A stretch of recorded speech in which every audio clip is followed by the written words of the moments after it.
दोस्तों, आज की हमारी स्टोरी का टाइटल है द गोट्स एडवाइस। गोट यानी बकरी और एपॉस्ट्रोफी एस लगा जिसका अर्थ होता है काकी के। एडवाइस यानी सलाह। तो हमारी स्टोरी का टाइटल हुआ बकरी की सलाह। चलिए आगे पढ़ते हैं।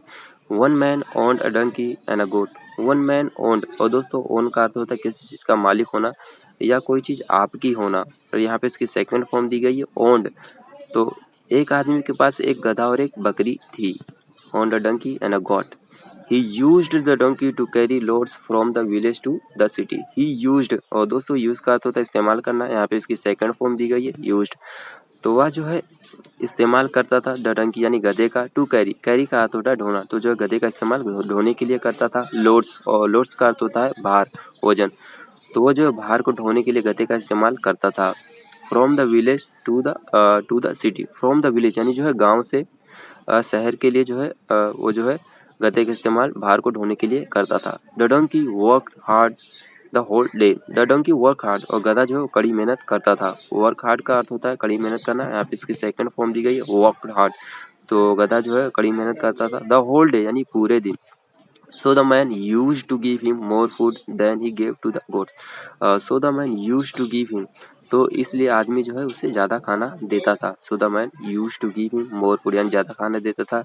Then he gave to the goat, जितना वो बकरी को खाना देता था उससे अधिक खाना जो है वो गधे को देता था। और दोस्तों पास्ट में जब कुछ काम करते थे या किया करते थे, या कोई काम आप दोहराया करते थे, लगातार वो काम किया करते थे, तो उसे दर्शाने के लिए यूज टू का इस्तेमाल किया जाता है। उसके बाद क्रिया की फर्स्ट फॉर्म आती है।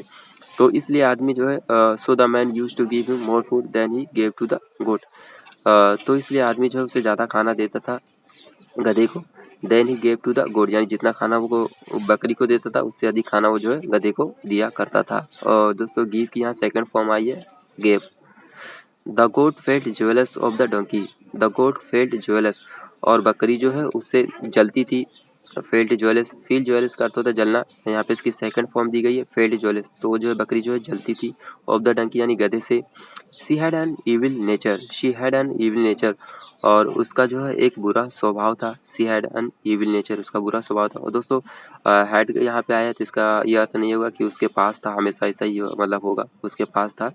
She had an evil nature यानी जो है उसका एक बुरा स्वभाव था। She advised the donkey, you have to work so hard for the whole day and do not get any rest. She advised the donkey, और दोस्तों उसने सलाह दी। एडवाइस द डंकी, उसने जो है गधे को सलाह दी। और दोस्तों एडवाइस आप ऊपर देखेंगे, एडवाइस जो है एडवाइस का अर्थ होता है सलाह। और एक ये हमारी जो यहाँ पे दी एडवाइज्ड, यानी एडवाइस का अर्थ होता है सलाह देना। यहाँ पे इसकी सेकंड फॉर्म दी गई है एडवाइज्ड। तो उसने जो है गधे को सलाह दी। You have to work so hard for the whole day. You have to work so hard, तुम्हें जो है कड़ी मेहनत करना पड़ता है। You have to work so hard, तुम्हें जो है कड़ी मेहनत करना पड़ता है। So hard for the whole day यानी पूरे दिन day. And do not get any rest. And do not get, और तुम जो है नहीं पाते हो। डू नॉट गेट, गेट का अर्थ होता है पाना, तुम जो नहीं पाते हो। एनी रेस्ट यानी जो है थोड़ा भी आराम नहीं पाते हो। रेस्ट का अर्थ होता है आराम। You must act as if you are ill. You must act as if you are ill, fall down unconscious. You must act, और तुम्हें जो है करना चाहिए। यू मस्ट एक्ट यानी तुम्हें जो है करना चाहिए। As if you are ill, जैसे कि तुम जो है बीमार हो। एज यू हो, if you are ill, ill का अर्थ होता है बीमार, जैसे तुम बीमार हो। And fall down unconscious, and fall down का अर्थ होता है गिर जाना। तुम्हें ऐसा दिखावा करना चाहिए जैसे तुम बीमार हो। और एंड फॉल डाउन अनकॉन्शियस, और तुम्हें जो है गिर जाना चाहिए। अनकॉन्शियस यानी जो बेहोश होके गिर जाना चाहिए। This way you will get rest for a few days. This यानी इस तरीके से, यू विल गेट, और तुम्हें जो है मिलेगा। यू विल गेट, तुम्हें मिलेगा। Rest for a few days, तुम्हें जो है इस प्रकार आराम मिलेगा। Rest for a few days यानी कुछ दिनों के लिए। और दोस्तों आप देखेंगे इस सेंटेंस में डबल इन्वर्टेड कॉमा है। और डबल इन्वर्टेड कॉमा का इस्तेमाल किया जाता है जब कोई सेंटेंस जो है किसी कहानी में या कहीं पर भी लिखा जाता है, उसमें बिना किसी बदलाव के जो है कहीं पर भी लिखा जाता है। यानी जैसे सेंटेंस को कहा गया है उसी प्रकार लिखा जाता है, उसमें बिना किसी के बदलाव के जो है लिखा जाता है। तो उसके लिए डबल इन्वर्टेड कॉमा का इस्तेमाल किया जाता है। The donkey liked the goat's advice and did as he was told. The donkey liked the goat's advice, और गधे को जो है बकरी की सलाह पसंद आई। लाइक्ड, दोस्तों लाइक का अर्थ होता है पसंद आना। यहाँ पे इसकी सेकंड फॉर्म दी गई है लाइक्ड। द गोट्स एडवाइस यानी जो है बकरी की सलाह। तो गधे को जो है बकरी की सलाह पसंद आई। And did as he was told, and did, और उसने किया एज ही वॉज टोल्ड, जैसा उसे बताया गया था।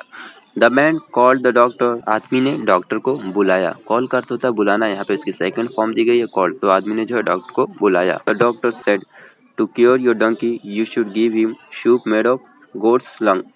द डॉक्टर सेड, और डॉक्टर ने जो है कहा, से की यहाँ सेकंड फॉर्म दी गई है, सेड तो उसने कहा, टू क्योर योर डोंकी यानी जो है स्वस्थ करने के लिए, टू क्योर, और दोस्तों क्योर का अर्थ होता है स्वस्थ करना, ठीक करना।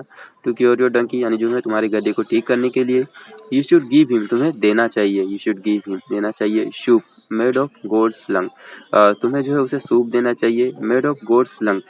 दोस्तों लंग्स का अर्थ होता है फेफड़े, तो जो है तुम्हारे गधे को ठीक करने के लिए तुम्हें जो है गोट्स लंग यानी जो है बकरी के फेफड़ों से बना सूप उसे देना चाहिए। The man at once killed the goat, the man at once killed the goat, और आदमी ने जो है उसे तुरंत मार दिया। एट वंस का अर्थ होता है तुरंत, और किल का अर्थ होता है मारना, यहाँ पे इसकी सेकंड फॉर्म दी गई है किल्ड, तो आदमी ने जो है उसे तुरंत मार दिया। द गोट यानी बकरी को। And cooked the soup out of her lungs, and cooked, और उसने जो है पकाया, कुक अर्थ होता है पकाना, यहाँ पे इसकी सेकंड फॉर्म दी गई है कुक्ड, उसने जो है पकाया। The soup out of her lungs, the soup यानी उसने जो है सूप पकाया, आउट ऑफ हर लंग्स यानी उसके फेफड़ों से। Then he fed the soup to the donkey, then he fed, तो उसने जो है पिला दिया। फीड का अर्थ होता है खिलाना या पिलाना, यहाँ पे इसकी सेकंड फॉर्म दी गई है फेड, तो उसने जो है पिला दिया। The soup to the donkey, उसने जो है गधे को सूप पिला दिया। The goat had been killed because of her evil nature, और बकरी जो है वो मारी गई। The goat had been killed, से जो है मार दी गई, because of her evil nature यानी जो है अपने बुरे स्वभाव के कारण बकरी जो है मार दी गई। और दोस्तों ये सेंटेंस जो हमारा पास्ट परफेक्ट का अफर्मेटिव सेंटेंस का पैसिव वॉइस का सेंटेंस है। और दोस्तों पैसिव वॉइस के सेंटेंस में चाहे वो प्रेजेंट का हो, पास्ट का हो या फ्यूचर का हो, हमेशा क्रिया की थर्ड फॉर्म आती है। तो यहाँ पे जो है किल की थर्ड फॉर्म आई है किल्ड, और किल का सेकेंड फॉर्म और थर्ड फॉर्म दोनों ही सेम होता है। The goat had been killed because of her evil nature, और बकरी जो है वो मार दी गई because of her evil nature, यानी जो है अपने बुरे स्वभाव के कारण, नेचर के कारण बकरी जो है मार दी गई।